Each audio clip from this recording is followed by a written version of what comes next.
আসসালামু আলাইকুম। আপনারা কেমন আছেন? এটা দীর্ঘ প্রায় 2-2.5 মাস ধরে আজকে আমরা যে একটা বন্দি একটা সময় কাটাইলাম আমরা। আসলে এর লাগে একদিকে দুঃখিত, আবার একদিকে আমরা অনেক কিছু আসলে বুঝতাম পারছি। আমরা এই যে সময়টা মানুষ যখন একা থাকে তখন তার অনেক ভুল ভ্রান্তি এই জিনিসগুলো কিন্তু মানুষ অনুধাবন করতে পারে। আমরা প্রকৃতির লোকে যে যে অত্যাচার আমরা করছিলাম, আস্থা বিশ্বব্যাপী জলবায়ু আন্দোলন, গ্রিন ক্লাইমেট ফান্ড, কত কিছু। বাট পৃথিবীর বড় বড় যে দেশগুলা, বড় বড় যারা আমরা এলিট শ্রেণী, তারা কেউ কিন্তু গাইডে দিয়ে কিন্তু এগুলো হুতাইছিল না। যার কারণে কিন্তু হয়েছে প্রকৃতি তার নিজস্ব যে তার ভারসাম্যটা এটা আর ইয়া কিন্তু হয়েছে দিন দিনে কিন্তু আমরা প্রতিযোগিতা হয়েছে, রাগান্বিত হয়েছে। এরপরে কিন্তু হয়েছে একটা অভিশাপ, আজকের এই ভাইরাস, আরও পৃথিবীতে আরও বড় বড় সমস্যা আছে। এবং পৃথিবী থেকে এই জিনিসটা আসলে আমরা একটা শিক্ষা দিছে।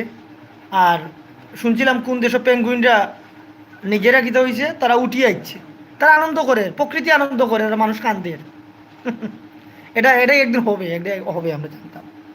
তো আসলে করোনালয়ে আমরা একটা যে সময়টা এই 2 মাস ধরে কাটাইলাম, এই যে একটা জায়গা দেখেন আপনারা, এটা ক্যারেম বোর্ড আছে, এই যে আপনারা দেখতে পাবেন এই হিমেল দাস কি আমার শ্রদ্ধেয় বড় ভাই, এক সময় করে অনেক সুন্দর স্মৃতি ছিল তার সাথে। এই যে আমার একটা ছোটো ভাই শায়েদ, তার স্বপ্ন হচ্ছে ক্রিকেটার হওয়া, সিল কমিটির একজন খুব নিবেদিত প্রাণ, সবসময় আমার সাথে কাজ করে। এ হচ্ছে আমার বন্ধু, আমার আমার ভাতিজা, আমার রাসেল, হিজ এ এমপ্লয়ি। এবং এই কঠিন পরিস্থিতির মধ্যেও সে কিন্তু জব করে, এবং এই যে ওষুধ শিল্পর সাথে সে জড়িত, এবং যে দায়িত্ব পালন করে। বই পাইলে ইচ্ছা করলে কিন্তু আল্লাহ টাকা পয়সা তারা কম দিচ্ছে না, ইচ্ছা করলে জব ছাড়া তাহলে এই ব্যাপার আছে না, কিন্তু তারপরেও মানুষের সেবা সে নিয়োজিত। আমি যদি একটু আউগাই, আউগানের পরে ও যে আমার আঙ্কেল বল, এই যে আপনারা দেখলেন একজন নিবেদিত প্রাণ, বাংলাদেশ কেন্দ্রীয় ছাত্রলীগ কমিটির সাবেক স্কুল বিষয়ক সম্পাদক জয়নাল আবেদিন, আমার আঙ্কেল এই যে করোনা আক্রান্ত সময় বাংলাদেশ আস্থা ছাত্রলীগে যে কাজ করছে, আঙ্কেলের নেতৃত্বে এদিকে অনেক কাজ হয়েছে। আমরা অনেক কাজে জড়িত আসলাম, এবং ত্রাণের বিষয়ে তারা অনেক অনেক হেল্প মানুষের করছে। তারা প্রায় 400 পরিবারে আমরা তারার পক্ষ থেকে হেল্প করে হয়েছে। আমার সামনে আছে আমার আমার বন্ধু প্রযোজক ফারুক, নিজেকে সবসময় আড়াল করে রাখা তার অভ্যাস, যদিও সে ফ্লাশ হয়ে যাব, কারণ মিডিয়ার যুক্ত। করোনার সময় আসলে সবাই খুব কাজ করছে। আর আসলে সবরে ধন্যবাদ দেওয়া লাগে যে আসলে আমরা তত বড় মানুষ নাই, সম্পূর্ণ একটা মজা আনন্দ লাগে আমরা আসলে এই যে নাটক, এই যে মিডিয়ার কাজ করি, কিন্তু মিডিয়ার জিনিসটা কিন্তু অনেক বড়, যেটা এই যোগ্যতাটা কিন্তু আমরা নাই। তা আমরা চেষ্টা করি যে আসলে আপনার আনন্দ দেওয়া লাগি। আনন্দ কতটুকু পাই না আমরা জানি না, তবে দোয়া করি যেতে এই যে দুঃসময় এটা যেন খাটে, এবং আপনারা বালা থাকুন, অবশ্যই বালা থাকবা আর বালা রাখবা। শায়দ তুমি কিছু বলবা? আমাদের ছোট ভাই একটা পাখনা টাইপের ইটকে পাকা, শায়দ আপনাদের সামনে কিছু বলবে। কও কও। হ্যালো গাইজ, কেমন আছেন আপনারা? ভালোই আছেন আশা করি। আসলে কি বলবো, আসলে এই যে সময় আসলে আমাদের সবারই গড়ে থাকা উচিত, এবং আমাদের সবার নিজের খেয়াল রাখা এবং অন্যের খেয়াল রাখা আমাদের কর্তব্য। সো আমরা নিজের খেয়াল রাখবো, অন্যদেরকে খেয়াল রাখতে সহযোগিতা করবো সব সময়। এটাই আমার আসলে বলা, আর কিছুই বলার নেই। আপনারা ভালো থাকবেন, সুস্থ থাকবেন, এটাই আমার আশা। আসসালামু আলাইকুম, আমার জন্য দোয়া করবেন। ধন্যবাদ শায়দ। এই বয়সে যে সাহস করছে আসলে অনেকে মাতে না, এই যে লাইভ হয়ে মাতে, এটা কিন্তু একসময় দেখা যাবে আরও হয়তো 1000 সামনে মাতবো। আর আসলে তুমি কিছু কইবে নেবো? আচ্ছা, কেউ কিছু খোয়ার না, এরা খোয়ার না কেন আপনারা এটাও বুঝে কই, এটা খুব দুঃখে বড় আক্রান্ত হৃদয়ের। আর এরা মানুষ লই এত পরিমাণ চিন্তা করে। এই যে আমার আঙ্কেলরা আগে কইছিলাম যে কেন্দ্রীয় ছাত্রলীগ কমিটির, তারা আসলে এলাকা আইয়া তারা শুধু যে রাজনীতি তারা করে আমরা জানতাম, এটা কিন্তু ভুল। এরা মানুষের লাগে অনেক কাজ করছে, ধান কাটা থেকে শুরু করি অনেক কাজ।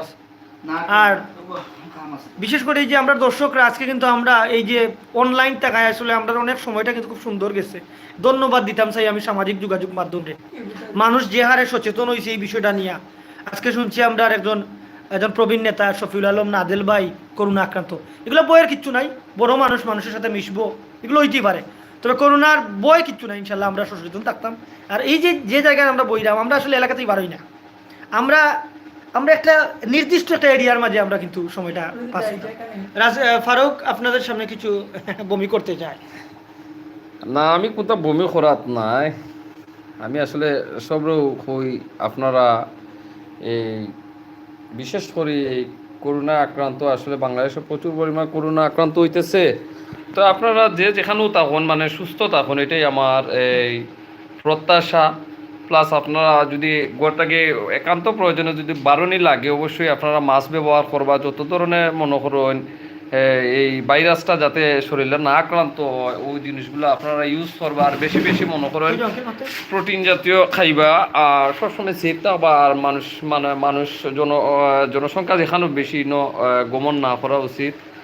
আর বিশেষ করে কোথাও হওয়ার নাই আমার প্রধান শিল্প কমিটির প্রধান অভিনেতা শামীম আহমদ শামীম খুব সুন্দর আসলে লাইভও গেছো, আমারও ভালো লাগলো। আর আমরা এখনো আছি একটা ছোটো একটা রুমে আছি। প্লাস আমরা রুমে যারা আছে আমরা সবসময় মনে করেন গ্রাম থেকে বারোই যদি আমরা সেফ মতো চলি প্লাস অতটুকুই। তো আমি আবারও কইরাম আপনারা সচেতন থাকুন। আর এই মানে আপনারা চলাফেরাটা খুব কেয়ারফুলি সুন্দরভাবে চলাফেরা করুন। আর সবার জন্য দোয়া করুন। না সামনে একটা ঈদ আইলো, সবরে আমার পক্ষ থেকে ঈদ মোবারক। আর দেশের বাইরে যারা আছে সবরে আমার পক্ষ থেকে ঈদ মোবারক। আর সিল কমিটির পক্ষ থেকে আমি ঈদ মোবারক আবার জানাইলাম। বিশেষ করে আমাদের প্রবাস বাইরা যারা আছে প্রবাসে, তারা সুন্দরভাবে ঈদ করুক, ওটাও আমার কথা। আর আমরা লাগি দোয়া করবা, আমরাও সবার লাগি দোয়া করলাম। আর বিশেষ করে যারা ছোটো আছেন এরার একটু যাতে আপনারা সুন্দরভাবে দেখাশোনা করিয়া রাখুকা। আমার পক্ষ থেকে শেষ। আসসালামু আলাইকুম। আর সবাই আবার জানাই ঈদ মোবারক। ধন্যবাদ ফারুক মিয়া, প্রযোজক সিল কমিটি ইউটিউব চ্যানেল। আমরা আর একজন মানুষের ধন্যবাদ না দিলে হয় না, যেটা আমরা সিলেটের অভিনয় জগতের অন্যতম অভিনেতা বেলাল আহমেদ মুরাদ, তার গ্রিন বাংলা যে চ্যানেলের পক্ষ থেকে তারা যে প্রথম থেকে অনেক কাজগুলো তারা করছে, এবং শুধু অভিনয় দিয়া নয়, তারা আসলে মানুষের দূরগুড়ায় গিয়া অনেক কাজ করছে। আসলে অনেক কিছু আমরা জানছি। ধন্যবাদ জানাই বেলাল আহমদ মুরাদ বাইরে। আর আরও ধন্যবাদ জানাইলাম আমরা শাহেদ মুশারফ কটাই বাইরে, তাইনও শুনছি অনেক কাজ কররা, মানুষ সচেতন কররা। আসলে এই মানুষগুলো দরকার। এটা একটা পার্সন অফ দ্য ইয়ার এরা। তো আসলে আমরা যত আসলে ফটোর করি না কেন, যদি সচেতন না হই, আর এই যে পরিস্থিতিটা এটা খুব শীঘ্রই কিন্তু কাটিয়ে দিব। কিন্তু আমরা যেটা শিক্ষা নিছি এটা যাতে আমরা সবসময় মনে থাকি। আর পরিবেশও লোকে প্রকৃতির লোকে যারা লাগছে এরা কিন্তু ধ্বংস হয়েছে, এটা মাইন্ড রাখতে হইব। অনেক আগে রবীন্দ্রনাথ ঠাকুরে কইছিলা যে দাও হে অরণ্য লৌ হে নগর। তারা বুঝছিল এই যে ইন্ডাস্ট্রিয়াল, এই যে শহর, এই যে সিটি, এগুলো একসময় মানুষলাই কিন্তু খাল হইয়া দাঁড়াইব। আর আমরা প্রকৃতির লোকে একটা ভালো আচরণ করি। আর আমরা প্লেন আছে সামনে দিয়ে, নাটকের মাধ্যমে আমরা আসলে পরিবেশ প্রকৃতির আমরা নিয়ে আইব, সচেতনমূলক কিছু কাজ আমরা করা প্লেন আছে। আঙ্কেল কিছু কইবা একটু সচেতন। এত ধন্যবাদ সবাই রে, আপনারা ভালো থাকুন, সবাই লাগি দোয়া করবো, আমরাও দোয়া আছে। সালাম আলাইকুম।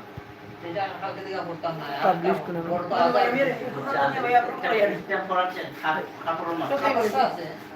ফেসবুক কারেন্ট বাজারের মধ্যে